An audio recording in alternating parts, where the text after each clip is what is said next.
شايفين القرص الطرية الجميلة الفلاحي؟ تابعوا الفيديو عشان هنعمل تحفة بطعم وريحة الفلاحين الأحلى ناس طبعا. بصوا بقى من جوه، نفتح واحدة كده،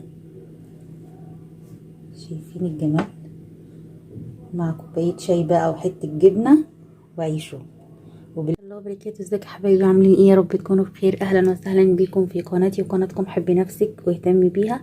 طبعا الشتاء ما ينفعش الا بالقرص الفلاحي. دلوقتي هنعمل اسرع قرص واحسن طريقه للقرص الفلاحي. يلا.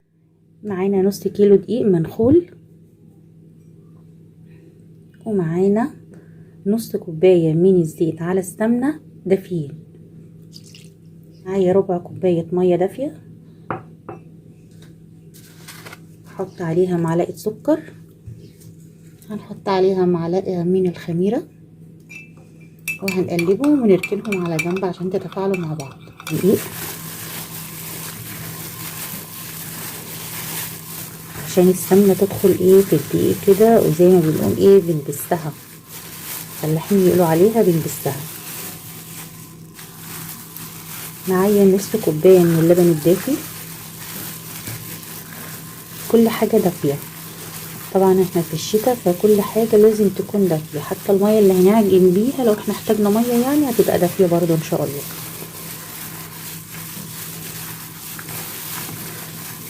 تبدأي تدخلي كل المكونات كده في الدقيق. هنرش معلقتين من السمسم متحمص، ومعلقه من البيكنج باودر.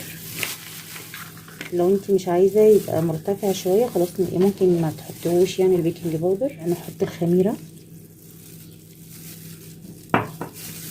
نعجن. بسم الله. تفضلي تعجني لحد لما تشوفي العجينه محتاجه ميه. لا بتحطي ميه بالراحه يعني بشويش، على قد ما بتحسي ان العجينه محتاجه شويه ميه دافيه.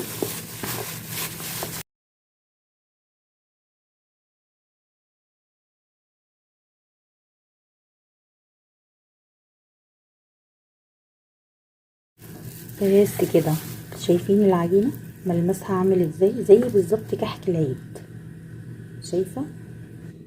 ما تنسيش رشة الملح ومعلقة السكر عشان الكاميرا فصلت مني وانا بعملها كده. بقى هنغطيها باي استرتش راب او اي كيس عندك ونحطها في مكان دافي.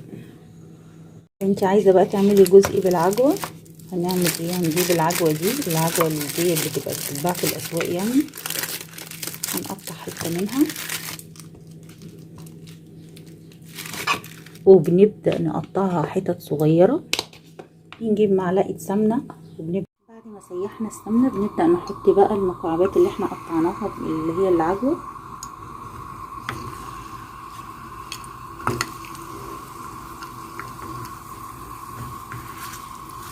وبنبدأ نهدي عليها النار لحد ما تفك خالص بالشكل ده. شايفة فكت ازاي؟ تبدأي بقى تطفي عليها النار وتسيبيها لما تبرد عشان نبدأ نشكلها. هنستنى عليها لما تبرد خالص ونبدأ نشكلها. شايفة فكت خالص اهي. اوعي تسيبيها لما تتحرق منك، هو اللون ده كده مظبوطة. عجينة بعد ما سيبناها ساعة واختمرت هنبدأ نعمل ايه بقى؟ هنبدأ نكورها كور صغيرة كده، ونجيب صينية مدهونة معانا. هنجيب صينية مدهونة وهنبدأ نكور بقى فيها كور صغيرة خالص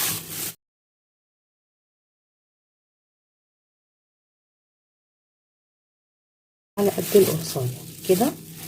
نبدأ نحطها في الصينية. مش عايزة اقول لكم ريحة العجين تحفة تحفة، يعني ريحة الخير بتاع البلد والله العظيم.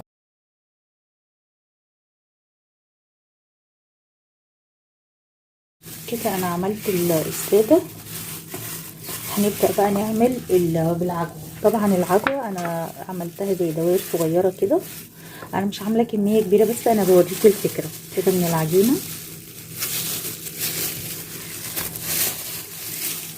نبدأ نحط فيها العجوة ونقفل عليها كده.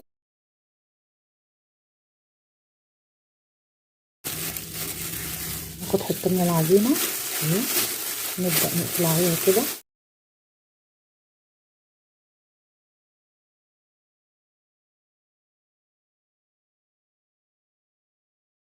خلاص كورنا كل القرص، هنبدأ بقى نبططها وهي في الصينية كده، مش محتاجة ان احنا نحطها في حاجة تانية اهو.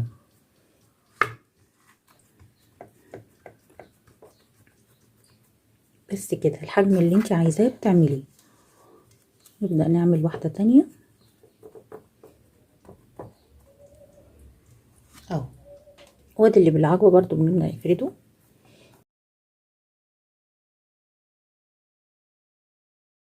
انا خلصت كل الكمية بتاعة القرص اللي بالعجوة. هنعمل بقى ايه؟ هنبدأ نعملها كده بالسكينة زي الافران اهو، اللي بالعجوة بس اهو.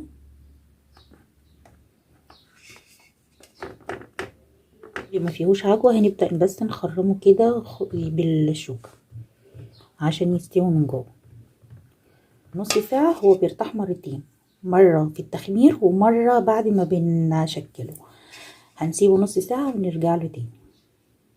القرص بتاعتنا بعد ما اختمرت بعد نص ساعة كمان، بس انها ترتاح نص ساعة، هندخلها الفرن على الشبكة على اعلى درجة، والحرارة هتسوي كمان الوش. لو انت احتاجتي ان الوش يتسوى كمان شوية يتحمر شوية يعني، ممكن تفتحي الشواية حبة صغيرين جدا وتقفليها كده. احنا هنحطها على الشبكة اللي في النص على اعلى درجة حرارة، ومش هنولع خالص الشواية.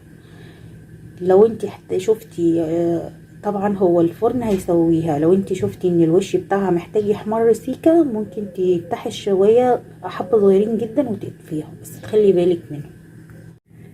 ودي شكلها يا حبايبي بعد ما خرجت من الفرن. لسه الباقي برضو بيتسوى، بس حبيت اوريكم الشكل عامل ازاي، حاجة كده تحفة يعني. الكاميرا كمان ظلماه، شايفين الشكل؟ شايفين عاملة ازاي؟ لسه سخنة على فكرة، لسه طالعة. ما اقولكوش بقى على الريحة اللي مالية الشقة. عارفين كمان دي لو معمولة بلبن رايب يعني، مش هقول لكم بقى الريحة هتبقى عاملة ازاي. دي شكل القرص اللي بالعجوة، لسه برضو طالعة من الفرن يعني ايه، مولعة. شايفين؟ شايفين الجمال؟ حاجة كده تحفة يعني. كوباية شاي جنبها كده في الشتاء اللي احنا فيه ده، واحلى جمال، احلى فطار ممكن تفطري بيه. وادي القرص بعد ما طلعت من الفرن زي ما انتوا شايفين كده، حاجة كده تحفة بطعم وريحة الفلاحين الأحلى ناس طبعا. بصوا بقى من جوه، نفتح واحدة كده، شايفين الجمال؟ مع كوباية شاي بقى وحتة جبنة وعيشوا وبالهنا والشفا. ولو الفيديو عجبك ما تنسيش الاشتراك وتفعيل زر الجرس علشان يوصلك كل جديد. والسلام عليكم ورحمة الله وبركاته.